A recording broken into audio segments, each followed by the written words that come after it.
Imagine stepping into a ballroom so bright the chandeliers feel like noon, and 300 strangers pause to see if you flinch. What would you do if the people promising 900 million greeted you with smirks instead of respect? And what if one choice, made beneath crystal light and gold doors, could cost you more than money? Your voice, your name, your right to be unshaken? Stay. This isn't rumor. It's a measurement of power taken in silence now. Her name is Clara Halden. The suit is white because she prefers evidence to drama. The phone at her ear is not for comfort. It keeps time with her breathing. Behind her, under chandeliers heavy as galaxies, the Delaro Circle arranges itself like a photograph. A woman in black velvet, two men in tuxedos, and a shirtless heir whose tattoos read like a map of bad decisions. They're laughing at something they haven't earned. The marble floor throws their laughter back at the lights. Clara built Nexora Global from a rented desk and a refusal to lie. The platform audits money at machine speed. The culture demands the same from people.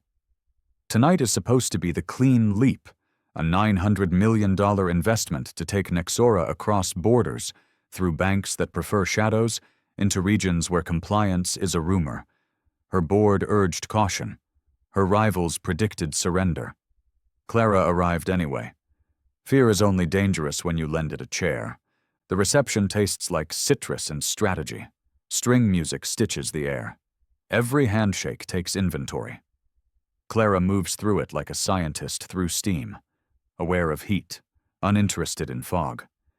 She notes exits, cameras, clusters of influence, the single door with 2 guards and no traffic. She does not rush. Salvio Delaro arrives with a smile trained to look generous. His hand is warm, a second too long. "Clara," he says, "at last." Behind him prowl Marek, the laughing sun with gold on his skin, and Hero, the lawyer with a grin like a paper cut. Gianna watches from the center with calculation. The circle closes. From a distance, it would look like welcome. They talk about family, never about code. They praise her discipline in a tone that means cold. They ask about mentors as if searching for a man to credit. Compliments arrive with hooks hidden inside. It's theater. Perfect light, careful laughter, pressure as charm. Clara doesn't correct them. She files. Marek lifts a flute. To profit without guilt. The room approves. Clara raises water. To systems that won't launder guilt into profit. The orchestra misses a beat. Marek's grin stumbles, then widens, pretending to have intended the bruise. Noted. Here is what the crowd cannot read. The tiny pulse at Clara's wrist, the watch she bought the day a different investor tried to buy her silence. That day taught her the arithmetic that matters. Time belongs to whoever wastes it least. She won't spend it being small. The first test arrives dressed as courtesy. Salvio suggests verifying a clause she already negotiated, as if her signature were ornamental. He asks to see her ID. Joke, not joke. He remarks that white is a brave choice, the way someone remarks that cliffs are high. None of it is new. The scale is new, the way the ballroom turns small discourtesies into a public sport. Clara lets the barbs pass like weather. She adjusts her posture, not her purpose. She knows dominance testing when she sees it. Tests end 2 ways. You bend, or the test breaks. A waiter approaches with a crystal glass the color of a stopped heart. Salvio touches the stem, then offers it to her. A leader goes first. Laughter, sugar thin, glides across the marble. Gianna's smile is kind, her eyes a locked room. Marek watches as if she's a coin flipping in slow motion. Clara accepts the glass. She turns it until the chandeliers bloom inside the bowl. 1, 2, 3. Enough light to expose anything, including motive. Her phone buzzes once in her palm. She does not answer. She is already answering. She sets the wine down.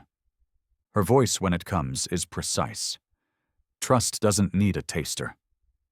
The music loses its place. A camera rises. Salvio's smile thins. Marek's jaw hinges wide, showing triumph or teeth. It's hard to tell. The air discovers gravity. This is the moment most people fill with noise. Clara chooses clarity. She opens her camera and lets the lens face the gold room. No warning, no bravado, just the knowledge that a mirror can be a verdict. The circle loosens by one breath. Breath is enough. "Shall we finalize the terms?" she asks, and somehow the word finalize sounds like a challenge and a promise. Astoria Hall exhales. Salvio nods, blade sharp, sheath calm. Marek mutters about ice and vanishes toward the bar. Ciro checks his watch. Gianna smooths the rumor. From 50 feet away, nothing happened. From 5 feet, a line was drawn. "You want the number? 900 million. Enough to mint headlines, bend markets, rename a stadium." But that isn't the figure Clara is solving for.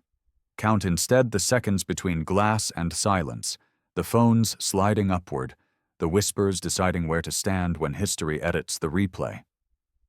Power is arithmetic. Dignity is calculus. Clara knows what the next hour will ask for. A corridor conversation, a softened threat, a ritual apology posed as etiquette. She knows what her ledgers will ask for later, a choice between immaculate quiet and useful risk. She smooths the lapel, catching the light, and walks toward the double doors where embossed folders lie like sleeping animals. Behind her, laughter reheats. In front of her, pens gleam. Between them stands a woman no longer deciding who she is, only how openly to be it. To know how she learned to put a glass down in a room engineered to make her drink, step back from chandeliers and cameras to a rented desk, a laptop, and a promise she wrote before anyone else learned to pronounce Nexera. If you're enjoying this story, don't forget to subscribe, like the video, and tell us in the comments where you're watching from. Your support helps us keep these stories alive. And trust me, the best part is yet to come. Now, let's get back to it. The sound of her heels carried her through the corridor, like the ticking of a clock she refused to obey. Astoria Hall's marble gleamed under the golden light, each reflection another version of Clara Holden. Steady, sharp, and unwilling to apologize for either. Behind her, laughter swelled again, louder now, the sound of a family retaking control of a room that had briefly slipped from their grip. By the time she reached the private dining chamber, her composure had crystallized. A long obsidian table awaited, set with white roses, crystal flutes, and 12 empty seats that looked arranged for theater rather than dinner. The Delaros entered a few moments later, their presence folding the air inward. Salvio Delaro led the procession, the patriarch of the empire, his tuxedo cut with military precision, his silver cufflinks etched with a lion devouring a crown. Every movement of his was deliberate, his smile exact, as if affection itself were a negotiation. His dark eyes assessed Clara, not like a woman, not even as a CEO, but as a territory, charted, valuable, and potentially rebellious. To his right swaggered Marek Delaro, his eldest son. The tattoos that webbed across his chest and neck spoke of bloodlines and bullets, of loyalty bought in smoke-filled rooms. His shirt, barely buttoned, shimmered with black silk. He smirked as he poured himself whiskey instead of wine. When he looked at Clara, there was something both cruel and curious behind the arrogance, like a man toying with fire to see if it bites back. Beside him glided Gianna Delaro, Salvio's wife, and the family's quiet blade. She wore a gown the color of old champagne, and her expression never changed. Gianna spoke rarely, but when she did, it was in the tone of someone who had already decided how the next 5 minutes, and possibly 5 years, would unfold. Her gaze lingered on Clara, polite but invasive, as though she were evaluating whether the white suit was armor or camouflage. And then there was Tiro de Laro, the consigliere. His tie was loose, his tone conversational, his weapon subtlety. Where Salvio controlled the room by presence, Tiro did it by implication. He was the kind of man who could threaten you by asking how your family was. When he smiled, Clara noticed, the corners of his eyes didn't move. The family took their seats. Servants appeared with silver trays, silent and interchangeable. As wine filled their glasses, Salvio raised his to Clara. "To progress," he said smoothly, "and to those who still believe morality and profit can coexist." Clara met his eyes. "To those who know they can." A flicker of amusement passed between them, his for the challenge, hers for his certainty that he'd already won. Dinner began. The conversation flowed like smoke, elegant, directionless, and toxic in slow doses. Salvio spoke of global markets, of partnerships that require mutual trust, of his family's legacy of discipline. Cairo chimed in with observations about international trade and how not everyone is brave enough to do business where the light doesn't reach. Marek interrupted often, his jokes landing like blunt weapons. Clara listened, contributing only when precision demanded it. Her mind catalogued every phrase, every pattern in their speech. The De Laro empire, she knew, stretched far beyond its official holdings. The rumors were consistent. Investments that fronted for shell corporations, art auctions masking money transfers, political donations traded for silence. It was an organism that thrived on reputation and rot in equal measure. She had come prepared.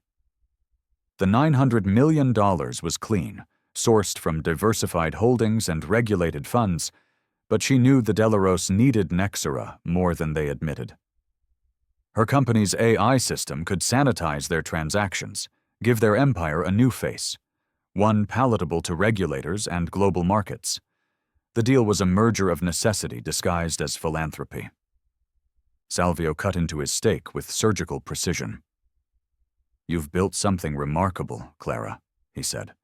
"For someone so self-directed? Tell me, though, who gave you your start? A mentor, perhaps? A husband who believed in your vision?" Clara looked up slowly. "Neither," she replied. "I gave myself permission." Marek chuckled, a low, mocking sound. "That's one way to say alone?" Gianna's fork paused mid-air. Her eyes flicked between them like a metronome. Salvio's grin tightened, but he continued, voice syruped with courtesy. "Of course." Still, success of that scale rarely happens in isolation. Every empire needs its architect and its foundation. Your father, maybe? Clara smiled, just enough. He taught me integrity. The empire I built alone. Kiro leaned back. Independence is admirable, but it can make collaboration difficult. It makes clarity easier, she said. The silence that followed was brief but dense. Marek broke it first, laughing too loudly, filling the room with forced ease. "God, I like her," he said. "No fear, no filters." Gianna set down her wine. "Fear isn't the absence of courage, Marek," she murmured. "It's the reason people know when to leave the table." Clara caught the flicker of warning in those words. Directed at her or at her son, it was hard to tell. Either way, she stayed. The courses changed. So did the atmosphere. Salvio's questions grew sharper, laced with insult under the pretense of interest. "Your technology. It's impressive," he said, "but don't you find the ethical angle limits growth?" Investors prefer outcomes, not sermons. Clara tilted her head. Investors prefer returns. I've found transparency cheaper than silence in the long run. Spoken like someone who's never had to clean up the world's mess, he replied softly. Cairo interjected, smiling. She's building the next generation of compliance engines, Salvio. Perhaps we should let her preach. It sells well these days. Marek snorted. Preaching doesn't fix human greed.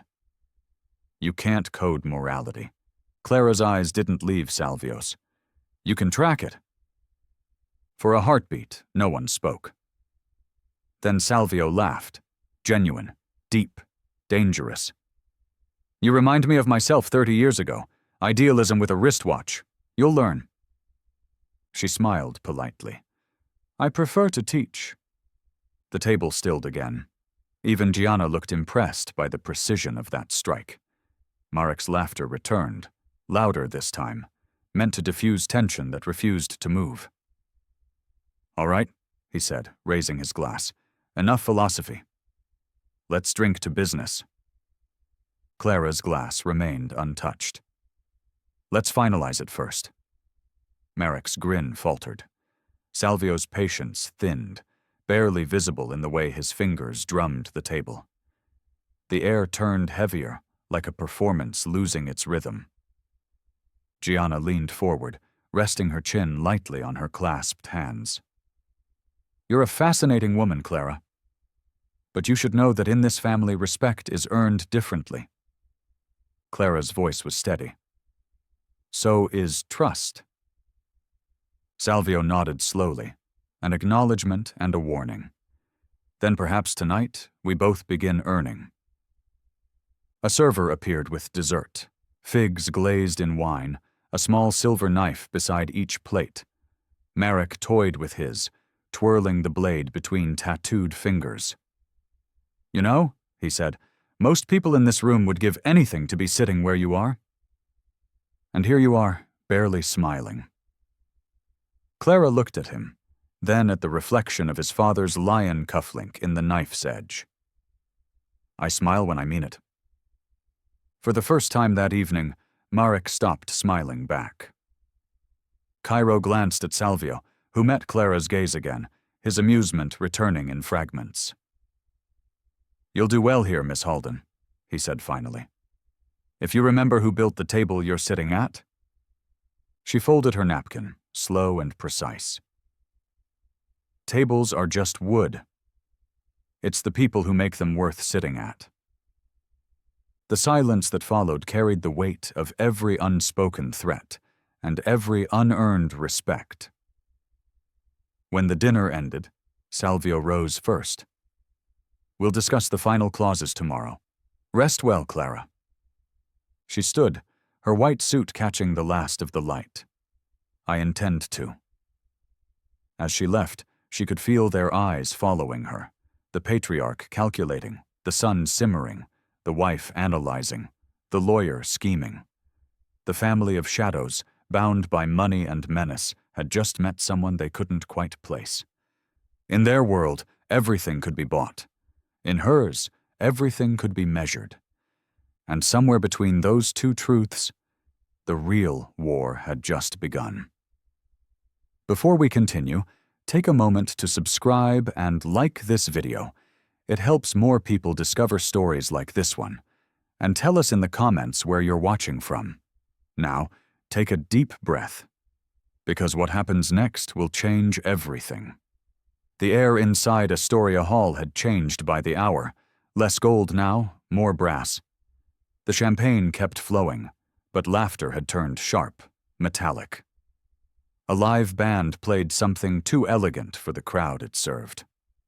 Clara stood near the center of it all, calm and white against a sea of black and shimmer. Her reflection in the marble floor looked like a dare. Marek Delaro had abandoned restraint completely. The buttons of his shirt were casualties, his collar hung open, tattoos glinting beneath the lights. A tumbler of whiskey swung lazily from his hand. When he called for silence, it wasn't respect that followed, but curiosity, people wondering what kind of trouble he'd cause next. To profit, he said, voice thick with liquor and entitlement, without guilt. A ripple of laughter moved through the hall, automatic and hollow. He raised his glass toward Clara, the gesture dripping with mockery. To the woman in white, who wants to teach us sinners about ethics. Clara's hand was steady as she lifted her own glass of still water. To profit without guilt, she said, her tone precise, almost gentle, which exists only for those with conscience. The laughter died mid-breath. Marek blinked. For 1 second it seemed he didn't understand what had just happened. Then his grin returned, wider, wrong. He began to clap, slow, deliberate, sarcasm echoing in each strike of his palms. "Beautiful," he said. "You hear that, Father? She's schooling us now. Maybe we should all take notes before she redeems us." Salvio's lips tightened. The other guests looked between them, some entertained, some anxious. Gianna watched like a queen at a duel, expression serene but eyes razor-sharp. Kiro leaned toward Salvio and murmured something under his breath, but the patriarch lifted one finger, silencing even his consigliere. "Let her speak," he said softly. Clara didn't. She didn't need to. The silence spoke for her. The band faltered. Cutlery froze mid-air. Marek's smirk wilted in the vacuum of his own joke. Finally, Gianna clinked her glass, breaking the tension. "Enough theatrics, darling," she said. "You'll frighten the investors." "Investors don't scare easy," Clara replied. "They just notice where the money misbehaves." The line was delivered without malice, but it hit like a slap muffled in velvet. Marek laughed again, too loudly, the kind of laugh people use to cover the sound of losing. The evening dragged forward, each minute another test wrapped in civility. Salvio, ever the tactician, resumed control with practiced charm. He complimented Clara's ambition, her company's rise, the innovation behind Nyxora's AI systems. Then, as if casually, he slipped the knife in. "Though I must admit," he said, swirling his wine, "I'm impressed you managed to lead so effectively. The technology sector isn't always kind to women with such poise. Most would have delegated by now, perhaps to a partner. A husband, maybe?" Clara smiled faintly. "Delegation is for those who doubt their own precision." "Ah," Salvio said, chuckling. "Precision. Yes, that's what they call it these days." The men nearby laughed, the polite kind of laughter that masks discomfort. Clara didn't move, didn't blink. She simply tilted her head, watching him as though she were studying the weak point in his armor. "I suppose you prefer a softer touch in leadership," she said. "History tends to forget that softness doesn't build empires, it buries them." That earned her a few hidden smirks from the women at the far end of the table, the ones who had been quiet all night. Salvio noticed them, too, and the subtle rebellion annoyed him. "Perhaps," he said, "but a softer touch keeps rooms like this agreeable." His gaze drifted to her hand, resting on the tablecloth. "And I must say you seem allergic to agreeableness." "I've never mistaken it for progress," Clara replied. Ciro raised his glass. "She's right, Salvio." Progress rarely wears a smile. Salvio ignored him. "Tell me, Clara, do you ever stop?" His tone was almost kind now, which made it worse. "All this order, this control, it must be exhausting. You could allow yourself some humanity, a little warmth. The world is already cold enough."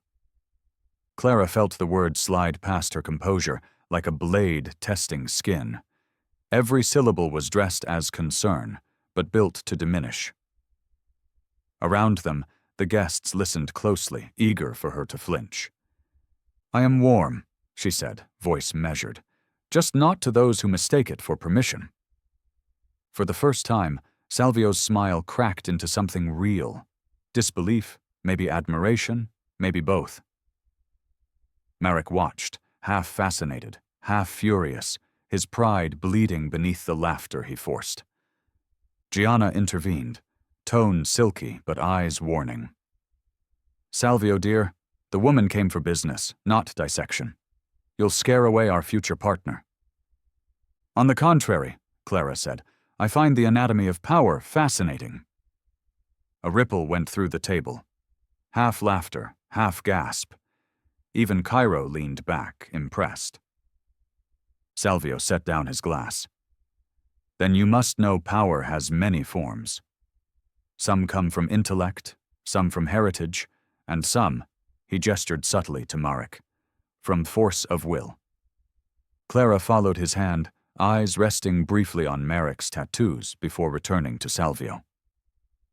And which one keeps you up at night? The question landed like a spark in dry air. Salvio didn't answer. He didn't have to. The flicker in his expression was enough.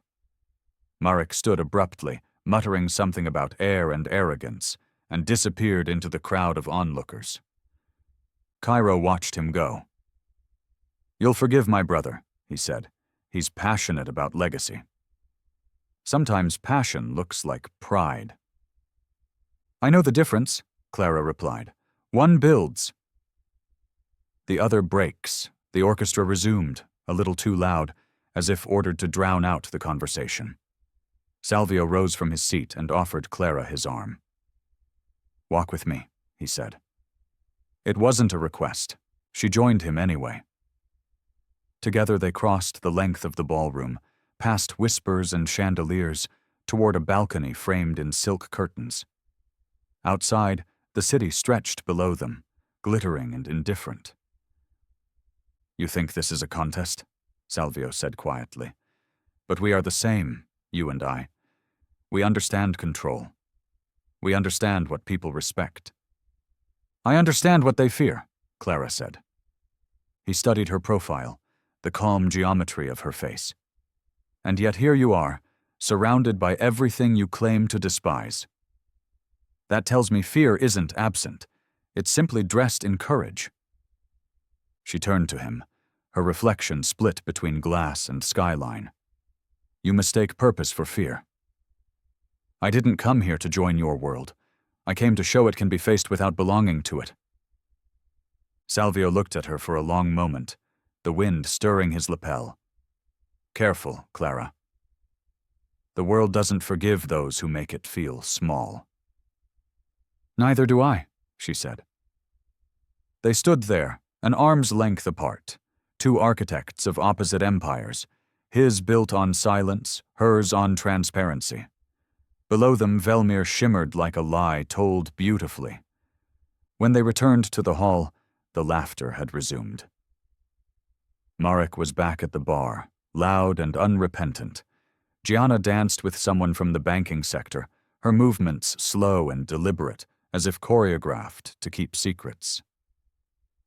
Clara moved through the crowd again, and every glance that met her came with calculation. She was no longer the guest. They were recalibrating around her, uncertain if she was an ally, a threat, or both. At the far end of the room, Salvio raised his glass to her one last time. She didn't raise hers in return. Some nights end in deals. This one, she realized, was ending in declarations. The hour had turned heavy with heat and perfume. The air inside Astoria Hall no longer sparkled. It pressed down like velvet soaked in smoke. The crowd swayed between boredom and intrigue, drunk on spectacle. Clara Halden could feel eyes finding her wherever she stood. The rumors had started already, about her defiance, her calm, the white suit that refused to stain. Dinner had ended, but Salvio de Lara wasn't done. He had lost too much of the room to let her walk away unchallenged.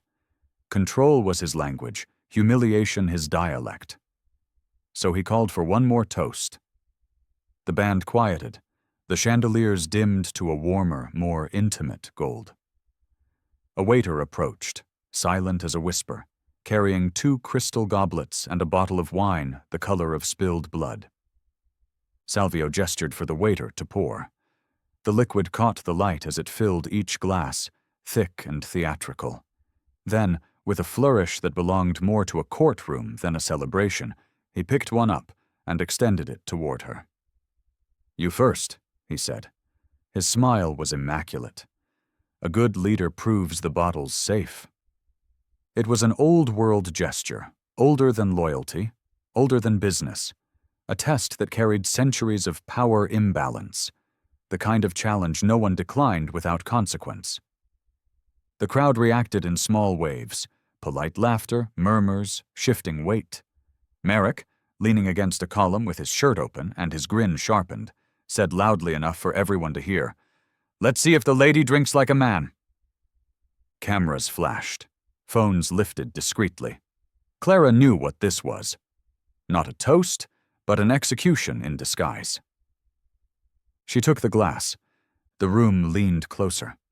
The wine glowed red in her hand, reflecting the chandeliers overhead. Each crystal tear of light bled into the liquid like molten gold. She tilted the glass slightly, studying the reflection of the room inside it.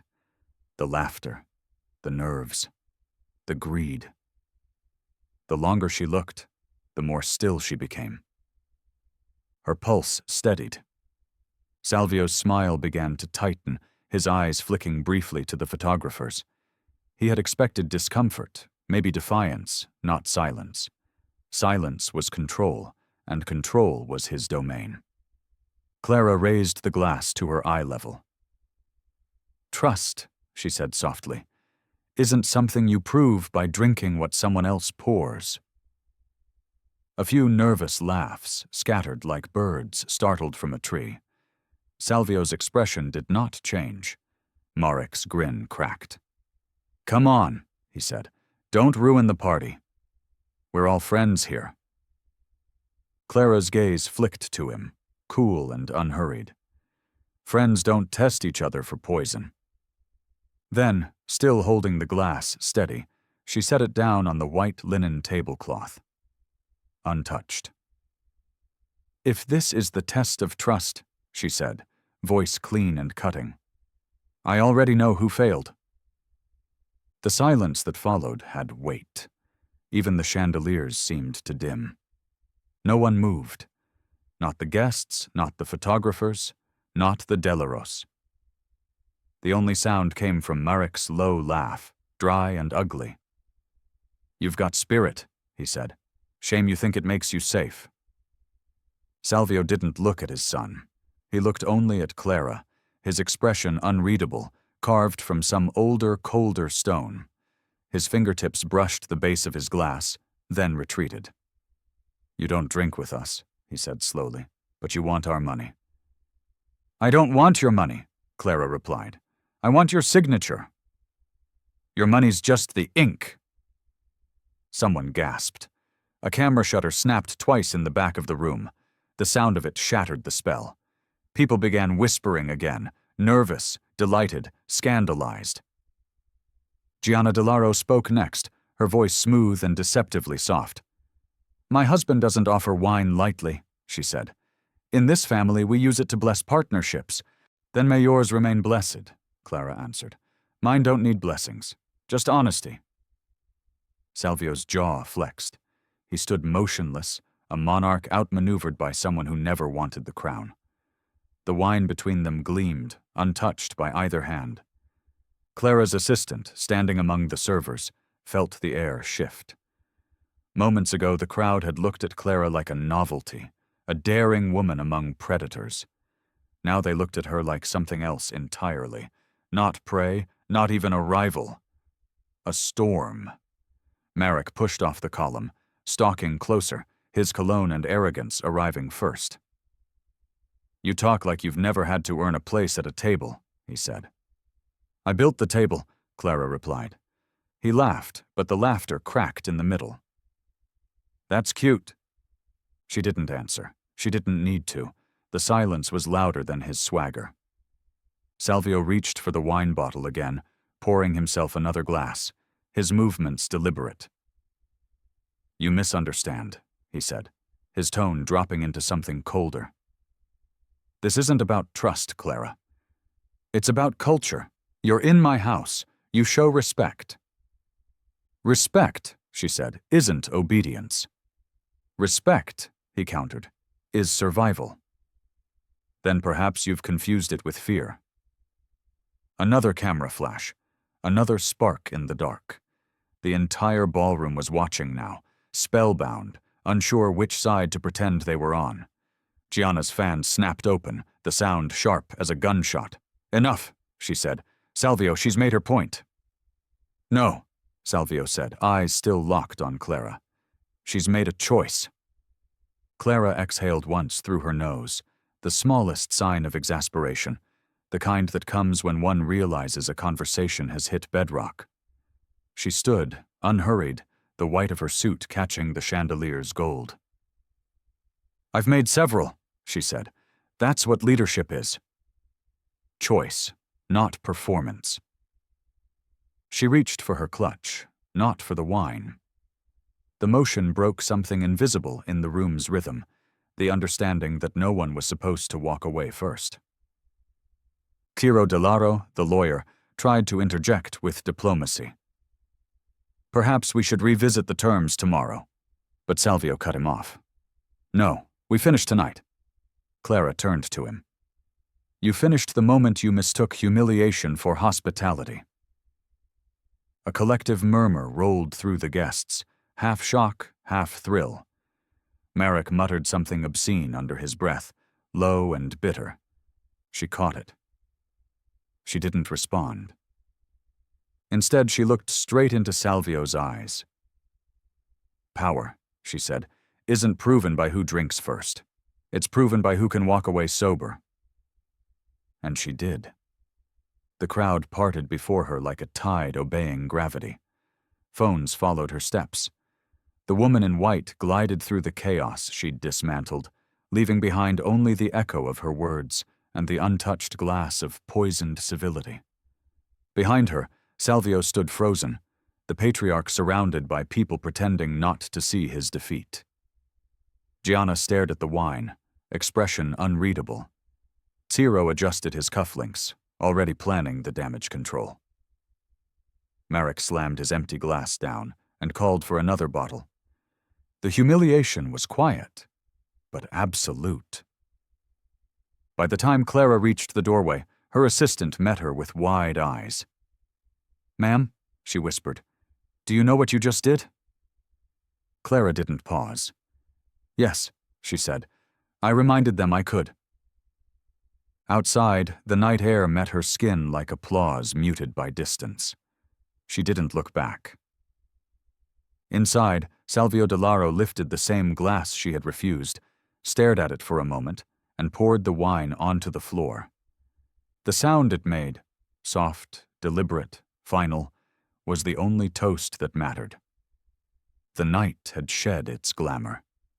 The chandeliers still burned gold, but the glow had turned brittle, like light forced to smile. The music faltered, guests whispered, and every movement in the hall carried the hush of a storm waiting to break. Clara Halden stood near the edge of the ballroom, her presence like a blade of white cutting through the darkness of tailored suits and jeweled gowns. She wasn't supposed to still be there. Most people would have left after the wine stunt. But Salvio Delaro hadn't dismissed her, and Clara never walked away before her work was finished. He came to her now. No entourage, no theatrics, just the weight of silence parting around him as he crossed the marble floor. His smile was fixed, precise, the kind of smile that only powerful men wear when they think they've regained control. "You think morals buy empires, Clara?" His voice was low, the edge of amusement hiding something far darker. Clara met his gaze, steady as glass. "No," she said, "but they keep them from rotting." The words hung in the air like smoke. For a moment, Salvio didn't speak. Then his eyes flicked toward the far end of the room. Two of his bodyguards, a pair of walls in black suits, stepped forward, slow and deliberate. They didn't touch her. They didn't have to. The message was in the space they closed around her. The music died completely. Even the laughter at the bar went silent. Guests froze in place, caught between fascination and fear. Salvio leaned closer, his cologne sharp and heavy. His tone softened, dripping with false warmth. "You're a remarkable woman," he murmured. "Truly. But remarkable doesn't mean untouchable. You play too clean in a world built on dirt. That's dangerous." Clara didn't move. Her face was calm, expression unreadable. Inside, her pulse measured time like a metronome. Controlled, steady, absolute. Dangerous, she said quietly. For who? He smiled again, but this one cracked at the edges. For anyone who forgets who runs this room. Then came the gesture, a small flick of his fingers. The two bodyguards stepped closer, just enough for their shadows to reach the hem of her white suit. The crowd pretended not to notice, but eyes darted like moths toward flame. Someone whispered her name. Someone else whispered Delaro. Clara took a breath. Her phone was in her hand before anyone realized she'd reached for it. The motion was fluid, natural. She unlocked the screen with a touch and raised it slightly, the lens catching Salvio's face. "Say that again," she said, her voice calm but sharp enough to cut through the hall. "For the live stream." A ripple of shock moved through the crowd. "What?" Salvio blinked, taken aback. She tilted the phone just enough for him to see his own reflection in it. "You said morals don't buy empires. Say it again. For the millions who believe they do." Someone gasped. One of the guests stifled a laugh before realizing it wasn't safe. Gianna Delaro froze mid-step, her hand still on her champagne flute. Marek's smirk collapsed entirely. The two bodyguards looked to Salvio for instruction, uncertain. "Clara," he said softly, almost pleading now, "you're making a mistake." "No," she replied. "I'm correcting one." And then, click.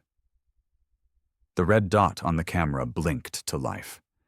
The quiet sound of a live stream notification pierced the silence like a trigger pulled. Every head turned, phones rose, cameras followed. Guests who had once trembled at the Delaro name suddenly found courage in collective anonymity. If she was brave enough to broadcast this, they were brave enough to witness it. Panic flickered across the Delaro ranks like a spark racing through dry grass. Salvio's mask faltered. Gianna hissed his name under her breath. Kiro muttered something about shutting it down, but it was too late. Clara took one slow step forward. The white of her suit caught the light, gleaming against the dark like something divine or damning.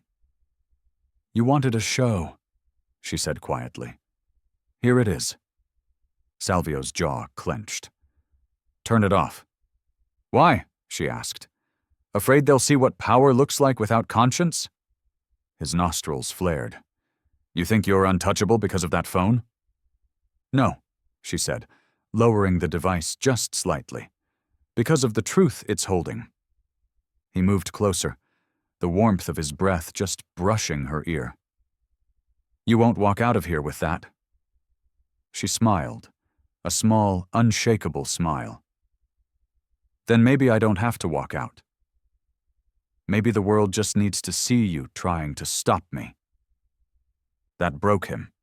His hand twitched upward, a command half-formed, but Gianna's voice sliced through the tension. "Enough!" she snapped. "Salvio, for God's sake!" Her husband turned toward her, furious, but the spell had already shattered. The room had chosen its side, and it wasn't his. Cameras blinked like stars in a new sky. The Delaros, untouchable for decades, now looked cornered by their own myth. Cyro stepped forward, words fumbling for control. "Ladies and gentlemen," he began, "this is clearly a misunderstanding." But Clara was already speaking over him. "No misunderstanding. Just exposure." And then she did something no one had ever done in Astoria Hall. She turned her back on the Delaros. The gesture was quiet, deliberate, final.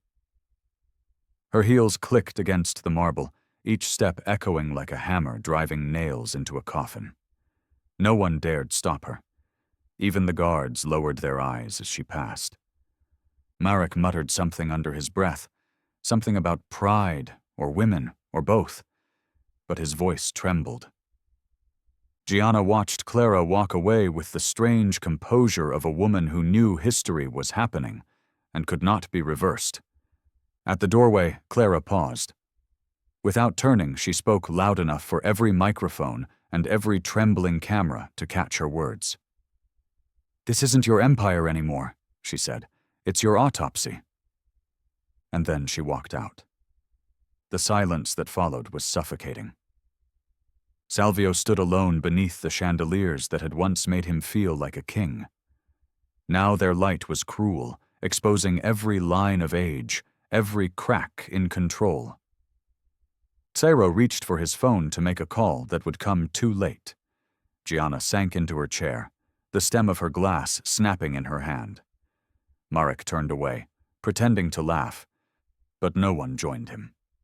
Out in the corridor, Clara's assistant caught up with her, breathless, eyes wide. "Miss Halden, that was—" "Necessary," Clara said. They reached the exit. Through the glass doors, the city waited. Bright, indifferent, alive. Her phone buzzed in her palm. Notifications, thousands, maybe millions. A live stream gone viral before the night even ended. Behind her, Astoria Hall was still burning in silence. Every empire has its breaking point. Clara Halden had just shown the world what one looked like. By dawn, the world had already chosen its headline. The Woman in White versus the Delaros. Every major network ran it. Every blog dissected it. Every screen glowed with the image of Clara Halden, immaculate in her white suit, standing motionless in that golden hall as Salvio Delaro's empire cracked behind her. The footage, shaky but sharp, spread like wildfire. Some clips captured her calm defiance. Others zoomed in on Salvio's glare, Marek's sneer, or Gianna's frozen composure. It played on repeat across time zones, set to dramatic soundtracks and moral commentary. Hashtags ignited before sunrise. Hashtag The Woman in White. Hashtag Astoria Showdown. Hashtag Integrity is Power. For millions who had never heard of Nexora Global, the name was now branded into history. Commentators called it a corporate uprising, a masterclass in composure, a chess move against fear. But beneath the headlines ran something deeper, admiration wrapped in disbelief. People weren't used to seeing calm destroy chaos. In the grainy viral clip, Clara's stillness became art. The way she held her phone, the measured turn of her head, the faint glint of light on her sleeve, all of it became symbolic. Someone tweeted, "She didn't raise her voice. She raised the standard." That post alone was shared 1,000,000 times before breakfast. But while the world was awake and celebrating, Nexora's headquarters was chaos.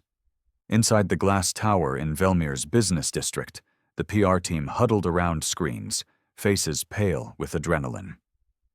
Every few minutes, another notification popped up. Calls from journalists, board members, anonymous threats, praise and fear colliding in real time. "Clara, this is everywhere," said Marianne, the head of communications. "Every outlet from London to Seoul has it. The footage isn't flattering to them, but it's risky for us too. They'll come after the company." Clara stood at the window overlooking the waking city, the pale sunrise reflecting against the white of her blouse. She hadn't slept. Her phone buzzed constantly, but she ignored it. "They already came after me," she said. "The camera just caught it." The boardroom door burst open. Jonas, Nexora's CFO, stormed in, his tie loose, his face lined with exhaustion. "We just lost 2 major investors," he said. "They're citing security concerns. The Delaros still control half the logistics network in this city. If they decide to squeeze us—" "They will," Clara interrupted. "That's what bullies do when they lose their audience." Jonas rubbed his temples. "Then we're finished." Marianne shook her head. "No. Look at this." She turned her tablet toward him. The screen showed an email flood, inquiries from new potential partners. Not the usual venture capitalists or old guard financiers, but a different breed: ethical investment groups, women-led firms, sustainability foundations. "They're calling her a revolution," Marianne said quietly. "They want to work with us because we stood for something." Jonas stared at the list. 50 new inquiries in less than 2 hours. Jesus. Clara smiled faintly. "No, just conscience catching up with capitalism." The boardroom went still. Outside, the early sunlight hit Nexora's mirrored sign, scattering light like a quiet declaration. By mid-morning, the company's official statement went live. It was short, just one line Clara had written herself. "Integrity is not an accessory to success. It's the structure beneath it." That line would later be printed on billboards, quoted in think pieces, even stitched on tote bags. But while Nexora rose in reputation, the Delaros began to crumble in silence. At their estate on the outskirts of Velmir, the aftermath hit like shrapnel. Salvio Delaro watched the footage on repeat, his reflection warping in the television's glare. Every frame was an insult, his own words replayed. "You think morals buy empires?" Followed by her calm reply that had already become legend. Gianna sat beside him, silent, her face a mask of composure stretched thin. Merrick paced behind them, pacing like a caged storm. "She made us look weak," he spat. "You just stood there while she humiliated you." Salvio's voice was low. "She didn't humiliate me. The cameras did." "The cameras you invited," Gianna said sharply. Her tone sliced through the tension. "The moment you turned that hall into a spectacle, she became the story." "Enough," Salvio snapped. But his command carried no weight now. Even his bodyguards, standing at the edge of the room, avoided his eyes. Cairo entered, tablet in hand, his usual confidence replaced by calculation. "We've got a problem," he said. 3 of our subsidiaries are under audit. 2 government contracts are being reviewed. Someone leaked documents linking us to the Marseille Ports deal."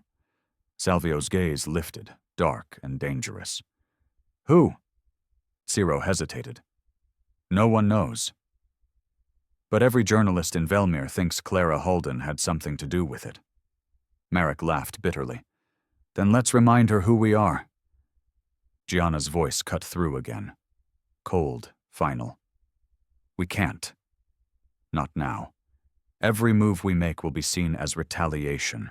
The world is watching." Salvio's hand tightened around his glass until it cracked. Red wine spilled across the tablecloth like blood. "The world forgets," he muttered. "It always forgets." But for once, he was wrong. By afternoon, a new wave of coverage began. Not about Clara's defiance, but about the Delaros themselves. Journalists dug through archives, contracts, shell companies.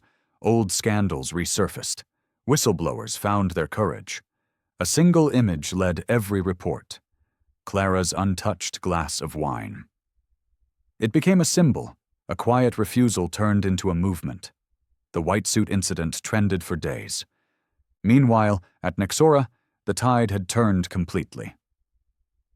Clara's office became a war room of opportunity. Her assistant, Evelyn, read updates from the wall of monitors. "UN Council invited you to speak next month," she said. "Harvard wants to feature Nexora's ethics policy. Oh, and the Prime Minister's office just called. They want to commend you for your stance on transparency." Clara barely reacted. She was focused on one screen, a news feed showing Salvio exiting a courthouse, face stone white, surrounded by reporters shouting his name. Evelyn hesitated. "Do you feel sorry for him?" Clara exhaled, slow and measured. "No, I feel sorry for anyone who builds power on fear. It always ends the same way. People remember what you made them feel, not what you made them earn." Outside, Nexora's courtyard filled with journalists and supporters. Some carried signs quoting her press statement. Others wore white ribbons in silent tribute. Inside, Clara adjusted her cuffs, checked her reflection once in the glass wall, and smiled. Barely. She hadn't meant to start a revolution. She'd only meant to end a ritual. But sometimes, ending one thing forces the world to begin another. Across the city, the Delaro estate sat dark. Salvio's empire, built on silence, was now the loudest story in the world. And somewhere in that noise, the woman in white became something more than human. She became inevitable. The calm after Clara's victory lasted less than a week. Then came the whispers. It started quietly. A supplier suddenly delayed shipments without explanation. A legal firm pulled out of a pending contract, citing conflict of interest. A payment from one of Nexora's European partners bounced back with a polite but chilling message: transaction temporarily frozen pending review. By the third day, Clara knew it wasn't coincidence. It was retaliation. The Delaros had begun to move. They didn't attack directly. That wasn't their way. They worked like smoke, unseen, suffocating. Their allies in finance, their loyal bankers and logistics heads began to lean on anyone who did business with Nexora. Rumors spread through the markets that Clara Halden had broken the deal through deception, that she had stolen trade secrets, that the white suit incident wasn't courage but sabotage. Every whisper was another cut. Investors hesitated. Clients called for clarity. The old power of the Delaro name still carried weight in boardrooms and backrooms alike. Inside Nexora's headquarters, the atmosphere thickened with unease. Clara's team met daily, sifting through reports, trying to stay ahead of the quiet chaos. Screens filled with red alerts, delayed payments, closed accounts, canceled contracts. Jonas, the CFO, slammed his tablet down during one meeting. "They've frozen 30 million across our European divisions. 30 million. They're using every contact they've got. If this keeps up..." "It won't," Clara said. Her voice was calm, almost detached. Marianne frowned. "You sound sure. Please tell me you have something up your sleeve." Clara looked out the window. Velmir's skyline shimmered beneath a thin layer of fog. "They've forgotten something important," she said. "Fear works both ways." She turned back to the room. "And I've spent years learning how to weaponize silence." What no one in Nexora's boardroom knew, not Jonas, not Marianne, not even Evelyn, was that Clara had been preparing for this long before the Delaros ever walked into her life. Years of due diligence had unearthed strange anomalies in their proposed partnership: offshore subsidiaries, overlapping shell corporations, phantom logistics firms with mirrored ledgers. Clara had archived it all: contracts, transfers, coded payments, tucked away like insurance. Now she was ready to cash it in. The first leak appeared in the Velmir Ledger, a respected financial daily known for its precision. The headline was measured but lethal: shadow accounts. New evidence links Delaro Holdings to global tax evasion. The article named 5 offshore entities, each traceable to one of the Delaro sons. Within hours, the story spread to London, Geneva, and Dubai. By the next morning, Reuters and Le Monde had picked it up. The second leak came 2 days later, this time from an anonymous file dump shared with international investigators. Hundreds of documents, invoices, bribes, dummy charities, front companies tied to weapons shipments and illegal surveillance software.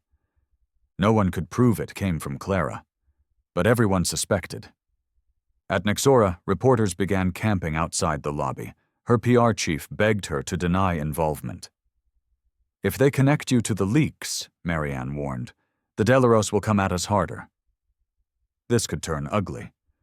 Clara's response was simple. "It already was ugly. I just turned on the lights." By the end of the week, international raids began, unannounced, surgical. Police in Milan seized Delaro accounts linked to environmental contracts. In Marseille, a dockyard under their control was locked down by authorities.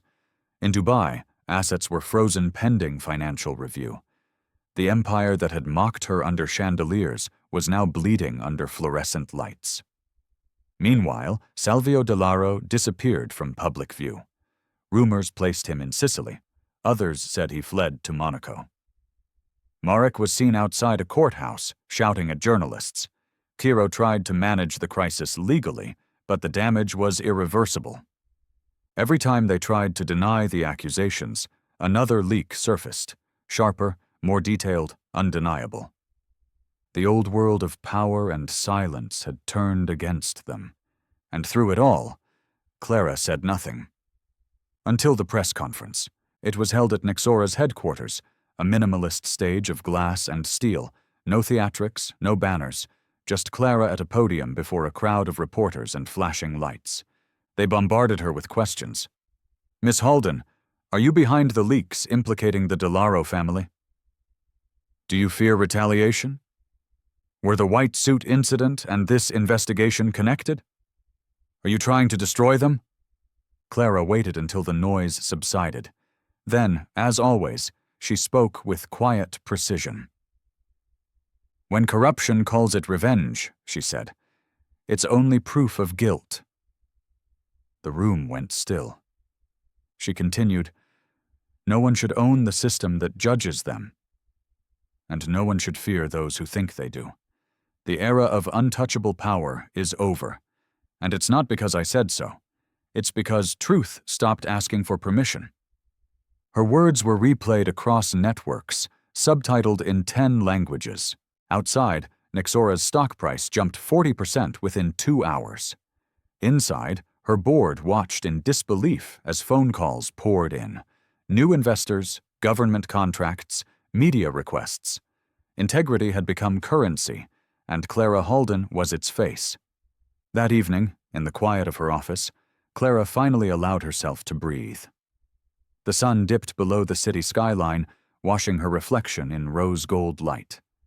She glanced at her phone, unread messages from politicians, CEOs, even strangers thanking her for making decency visible. Evelyn entered quietly. "The Delaros are officially under investigation in 6 countries," she said. "Interpol froze all their foreign accounts this afternoon." Clara nodded, her eyes still on the window. "Good. Maybe now they'll understand that fear doesn't scale." Evelyn hesitated. "Do you think they'll come after you?" Clara smiled faintly. "They already did." And now the whole world saw what it looked like. Across Velmir, the city glowed under a sky that looked clean again, as if even the clouds had been rinsed of smoke. For the first time in decades, the Delaro name no longer commanded respect. It drew suspicion, pity, disgust. And somewhere, hidden behind headlines and handcuffs, Salvio Delaro must have realized what every tyrant learns too late. Power built on fear isn't power, it's a countdown. And Clara Halden had just hit 0. Months passed, and the world had adjusted to a new rhythm, one where Clara Halden's name meant more than money. It meant credibility. The Delaro Empire had vanished like smoke after rain. Salvio's mansion in the Velmir Hills stood empty, its iron gates sealed by court order. Marek fled to South America under an alias that journalists dismantled within a week. Gianna sold the family's last Italian vineyard to pay off legal fees, her once regal face now appearing in gossip columns beside the words liquidation and penance. Cairo alone remained silent. No statements, no sightings. The family's former voice reduced to a ghost in news reports. The name Delaro, once synonymous with intimidation, now lived only in archived headlines and courtroom transcripts. But while they disappeared, Clara rebuilt. Nexora Global had grown beyond even her own projections. Its valuation surged past the $900 million the Delaros had once dangled before her like bait. The irony was poetic. By refusing their investment, she had created something cleaner, stronger, untouchable. Her team transformed, too. The offices that once buzzed with tension now thrummed with purpose. Transparent glass replaced the frosted partitions. Open-door meetings replaced closed-room politics. Clara introduced new divisions: ethical AI research, gender equity initiatives, integrity in tech partnerships. Each one reflected her philosophy. That technology without conscience was just machinery dressed in ambition. At a board meeting one morning, Jonas presented the quarterly figures. "We've tripled international contracts," he said. "Singapore, Nairobi, Toronto, all requesting ethical compliance models. We're becoming the reference point for clean innovation." Marianne smiled across the table. "You've turned moral leadership into a business model." Clara leaned back, fingers loosely interlaced. "Not a business model," she corrected. "A standard. One that should have existed all along." Outside the boardroom, the city moved differently around Nixora's tower. Banners hung across skyscrapers quoting her press conference line. "Integrity isn't expensive until you try to buy it." Universities used it in ethics lectures. Even rival CEOs began slipping it into speeches, chasing the illusion of her moral gravity. It wasn't fame she had earned, it was credibility, the rarest currency in the modern world. By late autumn, invitations flooded in from every direction: think tanks, women's forums, economic councils. But one stood out: the Global Leadership Summit in Geneva. The letter called her a beacon of principle in the age of manipulation. She almost laughed at the phrasing, but she accepted. The summit arrived beneath the first snowfall of the year. Geneva's skyline shimmered with white and steel, mirroring the precision of the woman it was about to honor. Clara's arrival drew quiet reverence. Cameras tracked her but kept their distance. The myth of the woman in white had long transcended its origin. Inside the Grand Palais, 1,000 leaders from across industries gathered, the air thick with applause and artificial sincerity. When her name was called, she rose, measured as ever, and walked to the stage. The ovation that followed wasn't thunderous.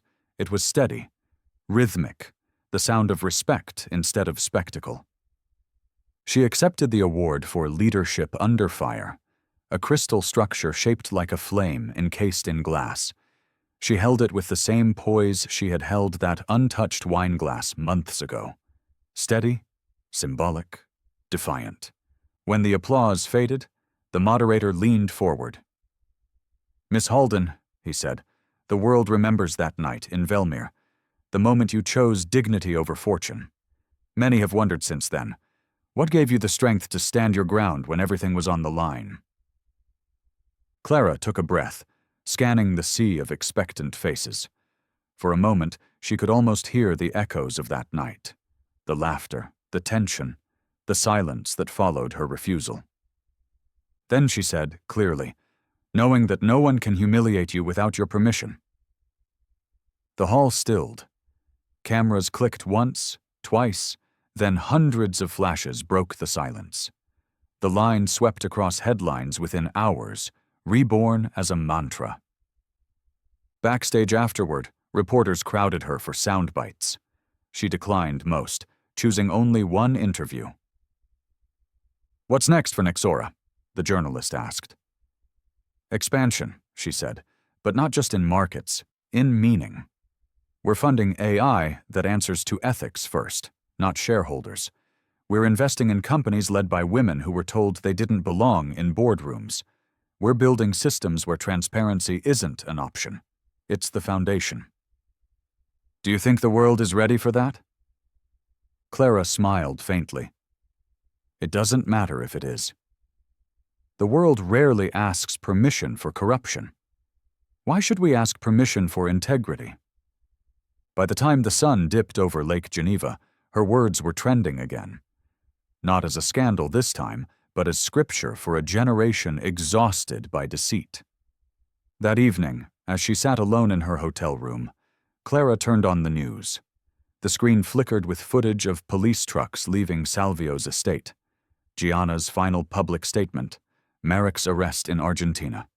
The Delaro name now closed every report with a single phrase: "Under investigation." She watched quietly, not with triumph, but with something gentler. Closure. Evelyn, calling from Velmir, interrupted her thoughts. The board wanted me to tell you. The company just hit a $1.2 billion valuation. Clara exhaled softly. Without their money. Because you walked away from it, Evelyn replied. When the call ended, Clara stood at the window, looking out at the snow falling over the lake. The world below sparkled, clean, quiet, renewed. Her reflection in the glass looked almost like another version of herself, the one who had once doubted if principle could survive in a world run by power. Now she knew the answer. Power fades. Integrity endures. The following week, Nexora launched its global initiative, Project Atlas, a collaborative platform designed to track transparency in corporate investments. The tagline read simply, "Light belongs in every room." Every major publication covered it, calling it the new gold standard of corporate accountability. And through it all, Clara Halden remained the same. Calm, deliberate, untouched by noise. She no longer needed to prove herself. The world had done that for her. And somewhere, between the hum of progress and the silence of vindication, the woman in white became not just a symbol, but a movement. The chandeliers of Astoria Hall shone brighter than they ever had, or perhaps it only seemed that way because Clara Halden was seeing them differently this time. Months had passed since the night that turned her name into a symbol. The ballroom had been scrubbed clean of history, no trace of the tension that once poisoned the air, no whispers lingering behind velvet curtains. Tonight, it belonged to her. The marble floors gleamed, the chandeliers glowed like captured stars, and banners along the walls bore the name of her new foundation, the Nexora Integrity Trust. The evening's cause, educational grants for women in technology, had drawn philanthropists, academics, and ministers from across the world. Yet the woman at the center of it all stood quietly, away from the cameras, beneath the same lights that once conspired to humiliate her. She wore white again. Not as armor this time, but as truth. The fabric moved like liquid when she walked, her reflection spilling across the polished marble. In that reflection she could still see the ghost of that old night, the wine, the smirks, the silence. But it no longer hurt. It reminded her. Power leaves echoes, not bruises. Marianne approached from behind, holding a tablet filled with press questions. "You know they're going to ask about the Delaros again," she said softly. "About the deal, the fallout, all of it." Clara's lips curved into a calm, knowing smile. "Let them ask. Every time they do, the world remembers what happened here, and what didn't." Marianne nodded. "You've rewritten the meaning of this place." "No," Clara said. "I just gave it back its light." The orchestra began to play, soft and graceful. Guests mingled, laughter echoing through the same halls that once pulsed with menace. Every chandelier reflected her image now, multiplied, unbroken, whole. A young reporter approached cautiously, microphone trembling in hand. "Miss Halden," she began, "it's been nearly a year since the infamous night at Astoria Hall. Looking back, do you ever regret walking away from $900 million? The crowd hushed slightly, waiting. Clara turned toward the reporter, the golden light catching the calm in her eyes. "You can rebuild money," she said, her voice carrying across the room. "You can't rebuild dignity once you sell it." The answer landed like poetry, final, graceful, irrevocable. Cameras flashed, the orchestra paused, even the chandeliers seemed to listen. Later, as the night waned and the guests drifted toward carriages and sleek black cars, Clara lingered behind. The staff cleared tables and folded linens, but she remained under the central chandelier, the same one that had glared down on her humiliation and now crowned her triumph. She looked up at it for a long time. In its golden shimmer, she saw both versions of herself, the woman who endured and the woman who emerged. Between them stood a line that could never be crossed again. Her assistant, Evelyn, appeared at the doorway. "They're waiting for you outside," she said. "Press, board members, everyone." Clara didn't turn. "Let them wait a minute." Evelyn smiled faintly. "You always make them wait." "Only when I've earned it." Evelyn hesitated. "You think they'll ever stop asking about that night?" "Eventually," Clara said, "but by then someone else will need their own." She turned then, walking slowly across the marble floor. The sound of her heels echoed, steady, confident, absolute. Each step passed over invisible ghosts, Salvio's smirk, Marek's laughter, Gianna's silence. They faded behind her, as if even memory bowed in respect. At the far end of the hall, she paused once more and looked back. The chandeliers swayed slightly in the draft, scattering light across the floor like spilled gold.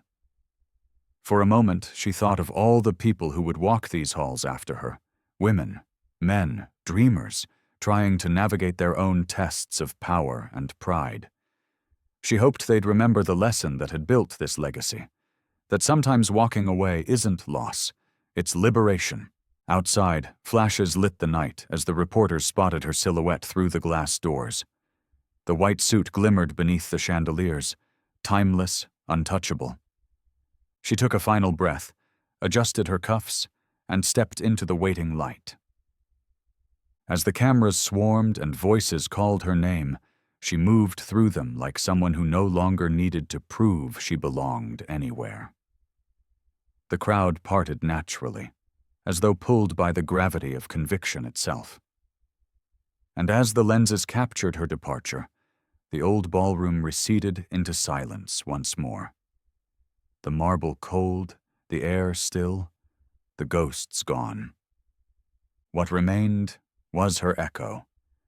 They would tell the story for years, how she stood against a dynasty, how she chose principle over power, how she turned humiliation into history. But only a few would understand the real victory. She hadn't destroyed the Delaros. She had made them irrelevant. And as the final camera panned out, wide and slow, the chandeliers glimmering like stars above her, a single truth lingered in the air, as certain as her footsteps fading into the night. They tried to buy her obedience, but she sold them a lesson instead. If this story has your attention, hit that subscribe button and let us know where in the world you're watching from. Every story we tell connects the past to the present, and we'd love to have you with us for the next one.